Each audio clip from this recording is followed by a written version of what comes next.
et même des libéralités. Elle offre des facilités légales aux jeunes en âge nubile, c'est-à-dire en âge de se marier. Parce que cette proposition de loi tente de résoudre l'épineux problème de la complexité de la dot qui doit rester, d'après nos coutumes respectives, symbolique. Je voudrais votre attention, s'il vous plaît, parce que peut-être beaucoup ne m'ont jamais suivi.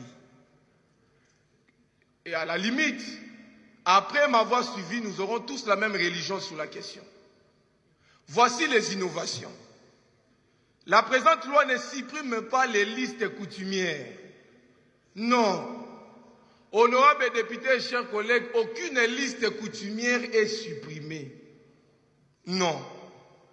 Elle règle cependant la question de l'enveloppe qui doit accompagner les effets coutumiers.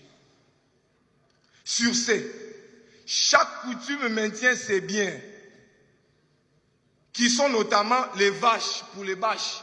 Les vaches continuent. Nous n'avons pas à lever les vaches. La pirogue pour les mongos et les essoués. La pirogue continue. Chez moi, par exemple, chez les Bapende, les calebasses et les angouilles sont maintenus chez nous. On ne l'a pas enlevé. Et chez les Bakongo, la double ou la triple facturation des biens est maintenue. Parce que ce sont des effets coutumiers. L'innovation reste ceci, que chaque coutume doit maintenir ses biens et leur authenticité. Aucune coutume n'est censée emprunter les effets de l'autre coutume. Je pense que les choses sont claires. Voici l'innovation que j'apporte sur la dot. 2. Sauf acceptation expresse de la famille du futur époux.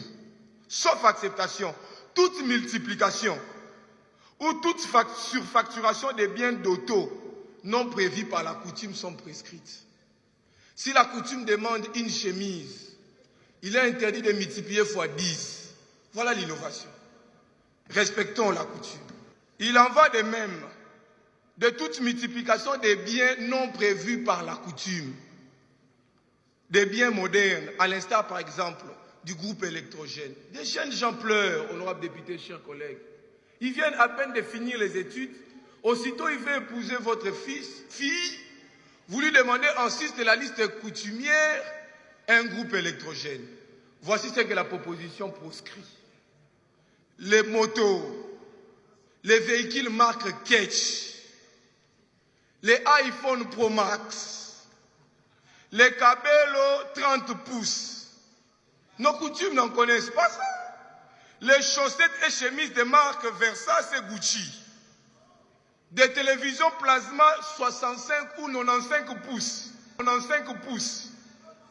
Ou une année d'abonnement Canal+, plus bouquet full et montre Rolex.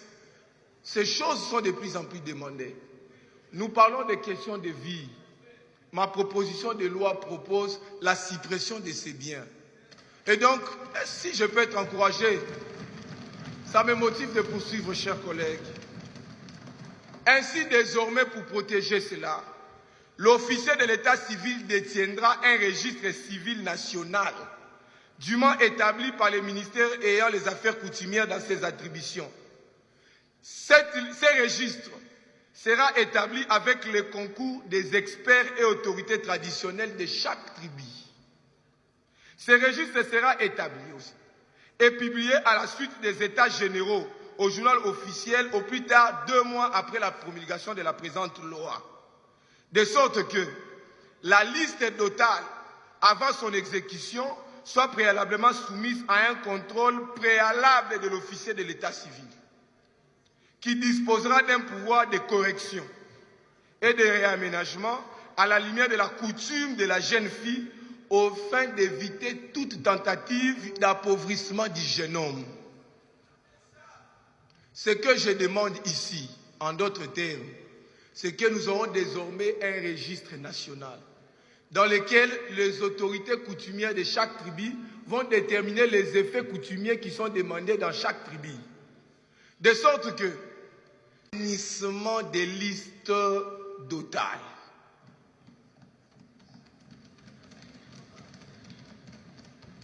S'agissant maintenant du montant, là où ça fait débat, j'aimerais clarifier la chose. La présente proposition de loi tente de limiter la partie numéraire de l'enveloppe, soit à 1 million de francs congolais ou à 500 $. Je ne les tire pas au hasard. C'est conformément à l'article 12 de la Constitution, qui dispose ceci, que tous les Congolais sont égaux devant la loi et doivent bénéficier d'une égale protection de la loi.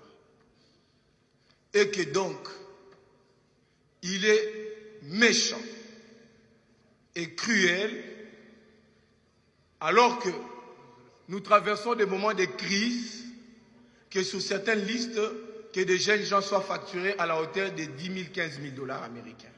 Cette proposition de loi aborde des questions de fiançailles, des régimes matrimoniaux et même des libéralités.